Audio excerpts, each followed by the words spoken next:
12 things America could learn from Australia. What are we talking here? Like not wearing shoes are not required in the summertime, at least? Can we get by with the summertime? You know, I'm not saying that like I'm going to go barefoot everywhere, but definitely my son would benefit a lot from not having to wear shoes in public. I can't get shoes on that kid ever. He just loves being barefoot with his shirt off. All right, no, seriously, I have no idea what these 12 things are going to be. All right, this one's coming from Tristan Kuhn. I think I'm pronouncing that correctly. I haven't seen anything from him yet. I think I've watched a total of 4 pieces of content from Australia. So let's just dive right in. By the way, here in America, it's required every time you watch a YouTube from one of us, you have to smash the like button. I'm totally kidding. I'm just happy you're here. All right, let's go. Over 12 things that America could learn from Australia. Pardon me if it is a little bit loud. I am filming this in a public park, but that is actually my first thing that I think America could learn from Australia is how to build a park. This goes way beyond just how to build a park, but really how to build like any like nice public facility. If you look at the park in right now, I mean, I can show you, there's this huge playscape just right over there. I'll show a picture of it up, but whoa, that is really nice. I'm not gonna lie. I want to go down that slide. I can only imagine my kids here. We have some parks that are kind of similar that have this like thing that you climb in the middle, and then up at the top we do have a slide on ours that comes down, and then a couple other slides, but ours don't look this cool. If that means anything. This is more of like a treehouse park than I actually think of like our kids parks, but all right, let's keep going. That is what a typical playscape in Australia looks like. I'll throw some more pictures up just so you can see. God, that metal's got to get hot on your ass, though. What a playscape in Australia looks like, but this, like, here, this picture right here is what a playscape in America looks like. Playscapes here are so much bigger. The kids have it way better, but beyond playscapes, this goes to, like, skate parks, for example. Skate parks here are in every city. They're awesome. They're huge. They're nice. Not the same in America. You know, a city might have 1 or 2 nice ones, but in Australia, there are way more, and overall, they're much nicer. That might have a little bit to do with just the weather being nicer. Like when I lived in California, we had skate parks. Here in Tennessee, where I live now, I don't even think there's a single one in the entire state. I mean, I'm sure there's one at least, but I have yet to see a skate park. So many examples of great public parks, way more, and overall they're much nicer. There are so many examples of great public parks or public facilities in Australia. Pretty much every single city here in Australia, not like all, but most of them have these things called lagoons. They're not really like lagoons, they're just public pools, but they call them lagoons. But check out how nice these things are. These are free pools open to the public. Whoa. They're absolutely beautiful, and they're right in the city center. I'm currently in Airlie Beach. This is what Airlie Beach looks like. Brisbane. No way. This is public and like free? Also has a nice one. The parks here are just so much nicer, and everything related to them is nicer. Oh, and there's like free electric grills, like right over there. There's 2 perfectly clean electric grills, and oh, and free bathrooms. Like, God, I need to like, this could have been like 5 points. Oh man, you do not, I repeat, you do not want to go in a public park bathroom. We will drive our kids home.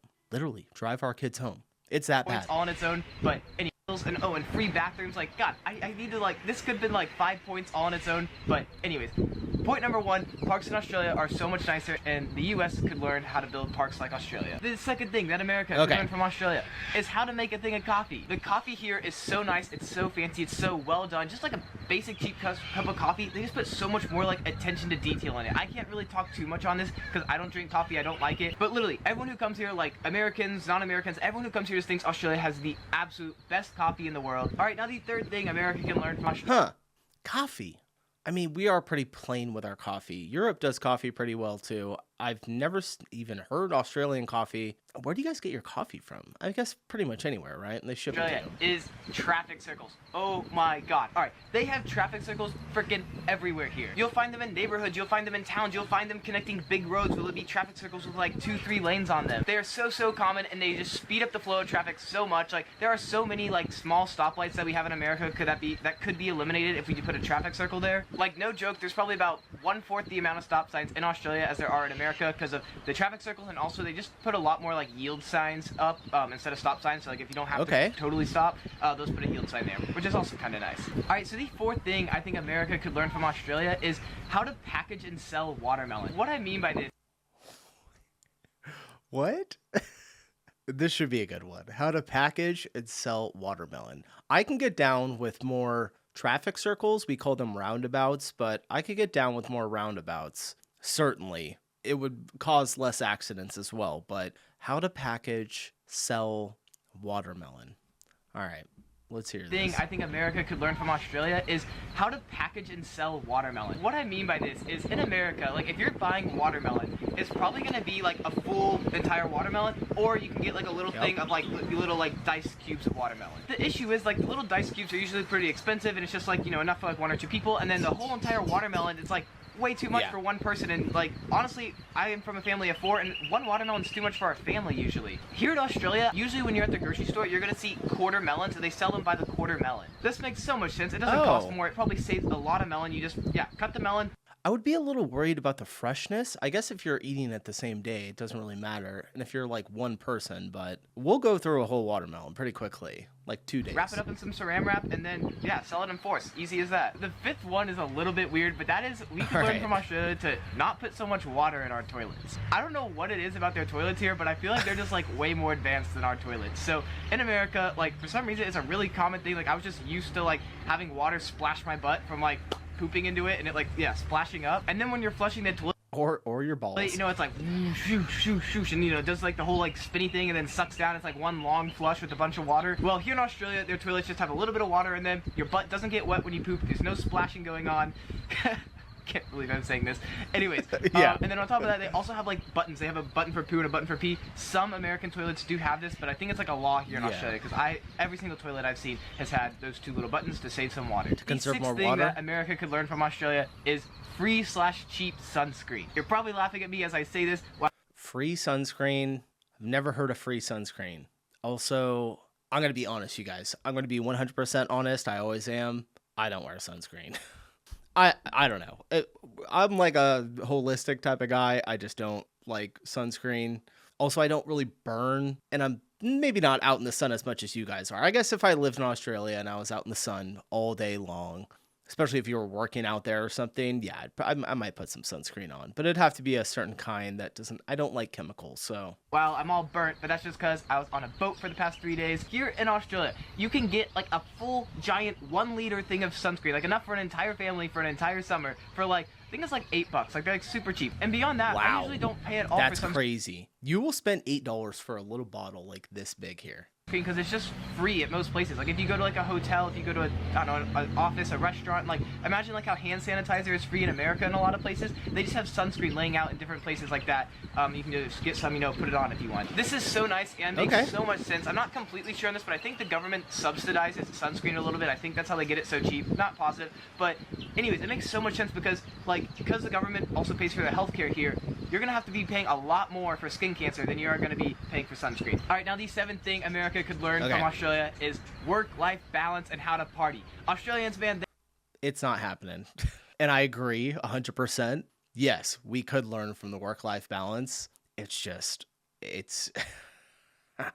not happening. It sucks because I work too much, and I'd like a little more time off, but yeah, it's weird. It's really weird. Maybe we can reverse it. Maybe the next generation will. But let's hear what he's got to say. The thing America could learn from Australia is work-life balance and how to party. Australians, man, they love to have fun. They love to get drunk. They party hard. Additionally, just kind of the culture here and in Europe, they get a lot more paid time off for vacation. Typically, you get about 5 paid weeks off for vacation here. So that could be one of the reasons why they have a better work-life balance. But even when they're not on vacation, just on like a typical weekend, Australians love to go out. They love to have fun. I don't know. I just feel like they do a little bit better job at partying than Americans do. All right, now the 8th. Particularly older professional adults like to party more. All right. I can get down with it. It is there, I have 3 kids, so my weekends are usually at like basketball games and football games and cheerleading and gymnastics and family dinner. I don't get out too much, so I would probably enjoy that a lot more than currently what I got going on. Don't get me wrong, though. Love my family. I do want to get out a little bit more, though. Thing that America could learn from Australia is how to do sushi. So, yes, I know sushi is not like a typical Australian thing. It's, like Japanese. However, they have kind of put a little spin on sushi that I think makes it so much better and makes it kind of like reach like a much larger audience or target market, I guess, if that makes sense. Let me explain. Here in Australia, they have done a couple things that make it just kind of like cool and easy to get. So one is they have a lot of like quick grab-and-go sushi restaurants here where they just, like, have sushi, like, out in a window. Oh, You walk wow. by, you can point to which one you want, grab it, and you go. And it's not cut up like it is in America. The sushi comes in a roll like this. So you can get a couple rolls, grab them, and then it's kind of like almost eat them like a sandwich as you walk down the street. I absolutely That's cool. love this. They are great, healthy, like, grab-and-go snacks. You know, I feel like in America, if you're going to get something like grab-and-go, it's going to be like, I don't know, like a Subway sandwich or like, I don't know, like a burger from McDonald's, like something like not as healthy. Not to mention, it's so affordable here. Like a roll of sushi like that, one of those like grab-and-go places, is probably going to cost you like $2.50 American dollars USD. Another. All right, this is 5 years ago. You guys, let me know in the comments. Are they still $2.50? Or I'm having an absolute American moment right now. What is your guys' money called? It's not CAD. That's Canadian. Is it AUD? AUD? Australian United Dollar? Oh, man. I sound really dumb right now. Another great thing about the sushi here is there's this style of sushi restaurant that I know it's common in other parts of the world, but I've just never seen it in America, and we could totally adopt it. But that's like the train track, I call it, style sushi. Pretty much you just sit down and the sushi goes around on a little track, and you pick up whatever you want, eat it, and then yeah, pay at the end by like the plates. I don't know, it doesn't matter. But I see like multiple of these in every single city in Australia that I've been to. It's just kind of like a cool, fun concept, and I don't know, I don't think I've even seen a restaurant like that in America. As I'm editing this video, I just thought of another like weird or unique sushi thing here, and that is they have a lot of chicken sushi. Real sushi lovers might say that that's not actually sushi, but I don't know. Here at sushi shops, I'd say about like almost half the sushis that they offer, okay, maybe not half, like a third of the sushis that they offer are like fried chicken or grilled chicken. This just makes sushi even more appealing to some people. You know, some people don't like fish, or some people just really like chicken, and they can still get sushi, I guess if you can call it that, without just having like fish or crab or I don't know, raw meat. Alright, the ninth thing America could learn from Australia is how to run a DMV. So I don't really know what to call this, but like, you know, like the place. Oh, bro, you're preaching to the choir right now. Oh, man. Our DMV is just, I don't even know what DMV stands for. Dumb motor vehicles. You go to get your license, to get like your car registered, like the government office, like entity that you go to get all your car stuff worked out. In America, we call it the DMV, the Department for Motor Vehicles or something like that. Anyways, and then I know in Victoria they call it like Vic Roads, and then I know in Queensland they call it something else, so it's different in every state here. But the place where you go to get like stuff for your car, get it registered and all that stuff, oh my god, it is so amazing in Australia. Like 10 out of 10 recommend. Like, they're tech savvy, you can make appointments online, they're quick, you get a little letter or number, you go into a queue. There was someone that greeted me when I walked in, like they were just so like, it was a great pleasant experience, and I was only there for like less than an hour. Would be if you go to America, any American will know what I'm talking about, but oh my god, going to the DMV in America is like going, like it's like a trip to hell. You're gonna go there early in the morning, you're gonna wait in line for an hour, then you're gonna get a ticket, you're gonna sit in a chair, you're gonna be in another line for a couple hours. The people who work there are typically unfriendly and cold. They just totally suck in America. And here in Australia, I've experienced them in Victoria, and I had a friend that experienced them here in Queensland, and she was American. And anyways, both of us thought it was like super amazing here, so I'm just gonna assume that in all of Australia, the DMV is probably much better than it is in America. Alright, the 10th thing America could learn I don't from doubt Australia is how to eliminate the frickin' penny. Alright, y'all's lowest cent coin is a 5 cents. We still have the penny. I don't know why. Not much to add to that. We just need to take I just don't even like change at all. I don't really use cash anymore. But yeah, the penny, I think Trump was talking about this, that they wanted to get rid of the penny. Was that a thing? I thought I heard someone talking about it. Maybe it was a senator. I don't know. And eliminate our penny. Number 11, and this is probably the most important one on this entire list, and that is we need to learn how to breathalyze like you do in Australia. When I was in Victoria, y'all had these big old giant buses that are all over the roads at all times of the day, just randomly going, and they breathalyze. What? They like shut a road down and they breathalyze every single car that goes by. It could be at 2 p.m. in the afternoon, 10 a.m., like 4 in the morning. You've no idea when they're going to be there. They're just there, and they breathalyze everyone, and yeah, it's a great way to catch people who are on drugs or drinking and driving. They try to do this a little bit here in the States. They will have checkpoints occasionally, usually around like big holidays, and they will get people. It does happen, but there's also a little bit of legal issues because technically you don't even have to roll your window down at those. You can just put your license up to the window and be like, there you go. Like, it's because our laws. Freedom, I guess. Who knows? 12th thing I think America could learn from Australia is your slang. And I'm not saying we should like take your slang and adopt it to America. No, like y'all's slang is like great. It's like a huge part of Australian culture. It's just who you are, you know, in Australia.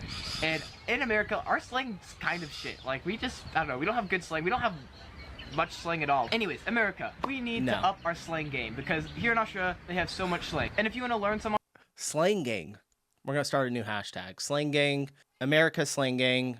2020. Australian slang, there are 100 Aussie words and phrases, and you can check those out right down there. And also, Oh, if he's you got wanna more know stuff. some All right, things we'll have that to check it Australia out. could learn from America, check out that video right up there. Thank you all so much for watching. Peace out, guys. All right, that was really good. That was really good. Interesting. I did not know a couple of those, especially like the sunscreen, the watermelon. Really interesting. All right, I'm going to go ahead and end it there. If you guys enjoyed the video, smash that like button on your way out. Subscribe, stick around. We're going to try and put videos out as frequently as we can. I just got to find time to do it. I think I have like 4 of them right now recorded, but we're trying to build up a nice little backlog for y'all so that we can start dripping them out for you. So, all right, appreciate you watching. I'll see you in the next one. Peace.